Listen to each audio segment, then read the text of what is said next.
So Owen is from Epik, which has been building out actually quite an impressive. The clicker's up here. So Epik's sort of a little bit under the surface, I think, but you've been doing some pretty high-profile deals in the NFT space, and you're going to be talking about bringing your favorite brands as an NFT to game or Metaverse. That's right. Yep. So you've got 20 minutes and we'll have some questions? For sure. Yep. Cool. Awesome. OK. So we give Owen a big hand. Thanks very much for the introduction. Good to see everybody today. So today we are going to talk about the new NFT economies and bringing your favorite brands as an NFT into your game or Metaverse. As mentioned, I'm Owen Ma. I'm a co-founder and head of partnerships at Epik, and I'm primarily responsible for all of our brand and game partnerships. Epik is the leading B2B NFT platform. So we work with AAA game companies and large entertainment IPs. We've got many years as a digital licensing agency, though, putting brands, IP, celebrities into video games. We're also a technology company. So we have our own NFT solution where within 4 weeks, any existing game, any new game could have NFTs within it without the friction of any cryptocurrency. So yeah, today I'm going to talk about something actually just more on a practical level. We're going to talk about the general psychology behind the NFT hype, the business of licensing, and I'm going to give you a brief little step-by-step guide on how to get licensing into your games with a small little playbook. So we've kind of seen this already, large whales, big name celebrities spending a lot of money into NFTs like a rock or a Bored Ape. And you're probably wondering why they're even doing this, So really, people pay real money for virtual items for the same reason they pay money for any consumer commodity. That's namely status, identity, membership, class, and performance. So what's really in a name? Well, this all sounds pretty familiar. It's the same reason why people spend money on brand name items. Brand affinity is just really about psychology. And it's a way to signal a message to the world. It's, are you a Ferrari guy or are you a Tesla guy? Do you use an iPhone or do you use an Android? When we're talking about brand name items, it's really just about licensing. And licensing is just granting the rights to use any person's other intellectual property into their own products and services for a financial consideration. It's as simple as even me. If I take a picture of myself, I put it on a t-shirt and I want to sell it. IP ownership is the same, whether we're talking about your own creator economy, which we're seeing in a lot of NFTs like marketplaces like OpenSea, to big brands like Disney or Marvel. So really an NFT is just that. It's a new product category. It's really the new opportunity for NFTs and for the Metaverse. So what is important about this new product category is that for a licensor, there's extremely powerful features behind an NFT that really gravitates to them. First, you can verify the ownership of any digital content. The wallet of a crypto wallet is really like a bearer certificate. And secondly, NFTs are digital. So the importance of it being digital, it can represent anything really. You can contain any type of reference or type of value to it. So at the end of the day, this means we can do a lot of cool things, not only from a product and merchandising perspective, but even on a marketing and engagement with your own consumers. So that's why when you combine these three elements of brand affinity, a new asset class, and this new product category, it comes something that's very unique and special. So it's really up to a person's own creativity, from art to music files to digital good items already being sold within games. And then this brings us to the next big opportunity of NFTs, which is the Metaverse. This is truly the new economy for NFTs. NFTs have become, as we heard earlier, it's the unifying feature and force between any type of interconnectivity of metaverses. It's digital stuff, it's interoperable, it's transferable, but best of all, it's permanent. On a licensing perspective and using IP, it's an extremely important business strategy, and it might even be a necessity these days, because to bridge the real world and to the metaverse, NFTs is really the go-between between Web 2 and Web 3. In 2022, we're probably going to see a lot of different things with NFTs going way beyond just a JPEG image. We've already seen brands like H&M and plenty more that's going to be entering the metaverse space. So this is the next part. I'm really going to give you a quick playbook. If those of you interested to learn how to get brands and IP into your games, we're going to break it down into like the general field of play.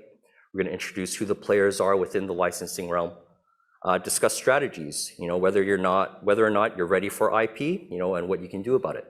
And last but not least, the end game. So really consider why you want IP into your products or services. It's really, what is licensing? As I mentioned before, it's just having the rights to use somebody else's intellectual property into your products or services. Seems like it's pretty straightforward, but actually the whole process is pretty complex. What a lot of people don't really understand with licensing, that it's not really about what you know, it's actually not even about how much money you have, it's about who you know. So it boils back down to really relationships. So it's really an industry that's never even been disrupted, even with the internet. It's relationship based, it's about getting the right access, which is key. And literally it's all about legal contracts and rights. So that's a brief history of licensing, but we're going to talk about the future of it. What about blockchain? And blockchain and licensing definitely are very compatible. Licensing is all about legal contracts and rights. Smart contracts give us the ability to kind of improve in the creation and enforcement of any of those rights, which removes a lot of the friction that's going to be involved in licensing. So even at Epik, we're working with a lot of technology solutions to kind of solve those complex workflows within licensing. And next up, we're going to talk about who the players are. So the next one is really the opponent. That's who we like to call them, the licensor, the rights owner. One of the most important things to really understand first before you want to even negotiate with the rights owner is what is their motivation. You might think money is a consideration, but actually the bigger the brand, it's more about their reputation. And different licensors may even have different strategies. So it all depends on even how many deals that they might want to write for a certain period of time. So think of it like, Robert De Niro, great actor, but he does a movie every few years. Or else you could either be Dwayne "The Rock" Johnson, who's literally everywhere all the time. We just saw him a few days ago at the Super Bowl. So these are a lot of things that you got to consider when thinking about the mindset of the licensor.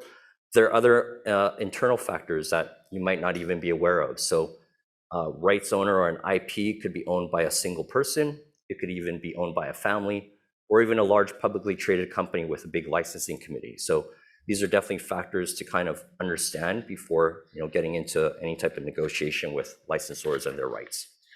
And last but not least, we're going to move on to the next player, which is I like to call the quarterback. Who's the person that is going to be calling the shots for you? The quarterback is the guy who's thinking about all these different complexities that I mentioned. They're going to navigate all this complex portions of licensing for you. And they're really going to think about, like, what is your plan? How are you going to go about this? How are you even going to approach the licensor? What are the terms? How much are you going to pay? And really, this person could be internal to your company or even external. So internally, you could find your own expert, build out your own business development department, and that's really up to you. Or externally, you can work with an agent. And working with an agent does have certain advantages. For example, some of the advantages with that could be, they might have other insights of the brand or rights owner that you might not have. Just like in real estate, they can do a lot of the heavy lifting for you, navigate certain spaces, and then really kind of make that decision and guide you down the right path. But at the end of the day, it's really, again, up to your own considerations and depending where you're at in your stage of licensing. But then it comes back down to a quick reality check, is that not everybody is ready for licensing. And it's because it's not always about the money. As I mentioned, a brand is really looking for the right fit at times, the right reputation of the company that they're going to work with, and the right timing. So even if we might want to get big license IP today, it doesn't mean that we can't get there one day. There are certain things that you can do to kind of start building up your profile as you build the path to discuss with a licensor about licensing. Things like getting the right data of your game metrics, building that engagement and the KPIs that go beyond the money. Be open-minded to even the IP that you want. There's certain collaborations that we've definitely seen that aren't always, in line per se with the type of brand and the game product, but You just got to be open-minded and have a lot of fun with it. And ultimately join forces. So Epik, we've been very successful in putting multiple brands into the different games for under a single campaign. So a lot of benefits on that is really, you're not the only guy buying and paying for the licensing rights for it. And definitely, approach licensing, it's fun. We're in the game business, it should be fun, interactive. Just definitely have fun with it whenever you start that sort of brainstorming session.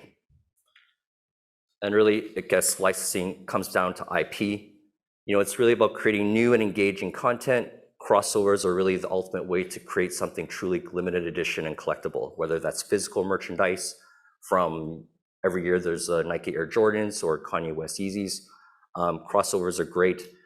We see it in music, song collaborations between music artists, fan favorites, fashion, Supreme and Louis Vuitton, even big department stores like Uniqlo and Disney.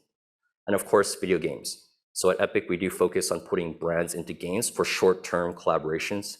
And we're seeing it happen more and more, whether it's using with us or games going about it themselves. It's just become like a new toolbox in a lot of game developers' toolbox. And this is what we're going to be seeing in a lot of NFTs right now. So brings us to the next step of licensing. Why do you even want to do it? These are things to consider from the very beginning. Why would you invest a lot of time and obviously money? What is the goal? The top 3 goals that we typically see at Epik when we work with our clients. Number 1 is really about increasing your user engagement. Number 2 is increasing your retention, and obviously monetization. One of the things that we've definitely seen, though, is that when you go about licensing, one might think that the minute I license that IP, I should make immediate money right away. But as we know, you actually make more money from the retention and the engagement that you get from that collaboration, which has a bit of a long tail effect from other monetization in your game product. So lastly, it's also about boosting your game's profile.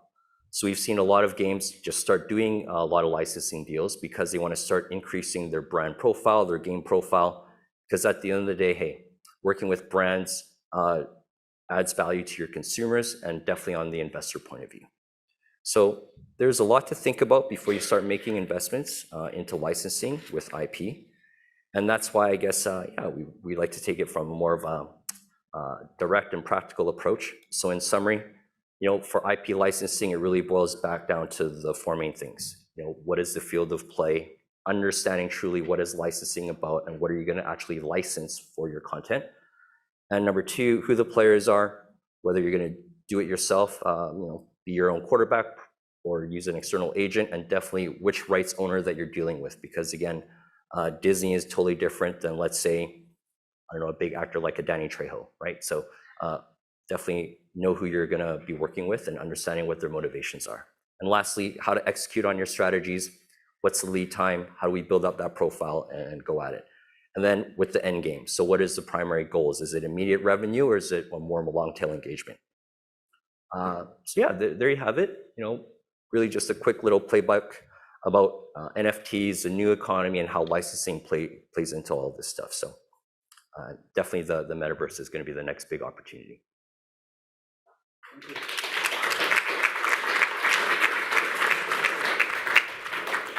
Cool. So if you have questions, I'll come to you in a minute. I have a question first, though. So, as you pointed out, we've sort of seen, as sort of games have got bigger as general projects with larger audiences and they've lasted for longer durations, we've just seen a lot of licensing in general, which has nothing to do with NFTs. I guess the interesting thing last year was sort of NFTs came in as a sort of part of that licensing sort of flow, which is what you've been talking about. So why do you think, what's the advantage of bringing in NFT? If you can do a licensing deal that sort of brings you retention and all that sort of stuff, monetization, what's the NFT part that you think is going to be the sort of accelerant for the next year? Great question. So we kind of see, we kind of call NFTs for us really, there's digital merchandise, that's a category. It could be skins, it could be power-ups, it could be weapons, and then NFTs is just another vertical, kind of like in toys. You have figurines, plush toys, and then there's a collectible vertical. The benefit of the NFT, again, with this new unique content that gets created, now if you truly had that ownership right from your consumer purchase, that is the true value, I think, is that you definitely want to own that experience, so to speak, and again, getting value for your money. once you buy something, you should be able to have the right to own it. Good. Do we have any questions? We have this gentleman here. Thank you. Thank you for that comprehensive introduction to NFTs. My question is, you mentioned that NFTs are going to be moving away from typical JPEGs and that sort of industry. Is that something that Epik is fully putting their attention on, trying to expand what NFTs are associated with? For example, I know that they can be, you said you made the connection between games, that you mentioned that there could be a membership use towards them. Is that something that Epik is focused towards building out?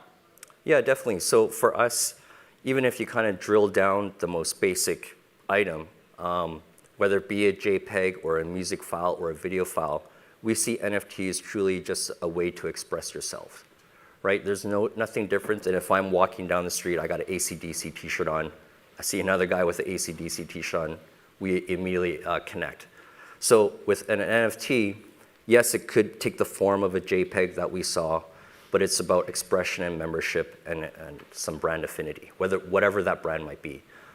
So even for us, some of our clients are now just taking the NFT, using it in their game, or even as an engagement tool for their own, whether it be fans, if you're an influencer, to kind of creating special, unique items, not their entire gaming ecosystem, but certain items to kind of create that extra value and uniqueness. Thank you very much. You're welcome. We have one here. Okay, thank you for your presentation. Could you talk through an example of a licensing deal that you've done with your company that's involved NFTs and what the value of that was? Great. So there's actually one that we just did recently, and it's just with a normal game publisher. It's a fashion metaverse game, and what they wanted to do was have their licensed content, and that would be the NFT. So they have their own sort of red shirt, blue shirt, black shirt, normal digital good items in-game, but they wanted the licensed stuff to be truly unique, and that was the NFT item. They kind of used our tech solution even for that, because then it's just a native in-app purchase for the end consumer. And then slowly they're going to onboard, I guess, the messaging to the game player that, hey, you actually own this. It's an NFT. You can do whatever you want with it, buy, trade, sell, collect it, what have you. Oh, I'm going off. Are you able to talk about, like, roughly what kind of figures these licensing deals are going for, like ballpark figures at all? Oh, it ranges all across the board. Like Dimitri Vegas, like Mike, the number one DJs in the world, we put them into a game called Free Fire, which is the #1 mobile game in the world. They did a custom song track, playable characters, in-game items, non-NFT, and you're looking at 7 figures, to even another celebrity music artist, depending on their goal, they're willing to do it for even like 10 grand. So again, it goes back to timing. Maybe they had a concert tour, maybe they had an album release, they just want to get more activation, license some digital merch into games, engage.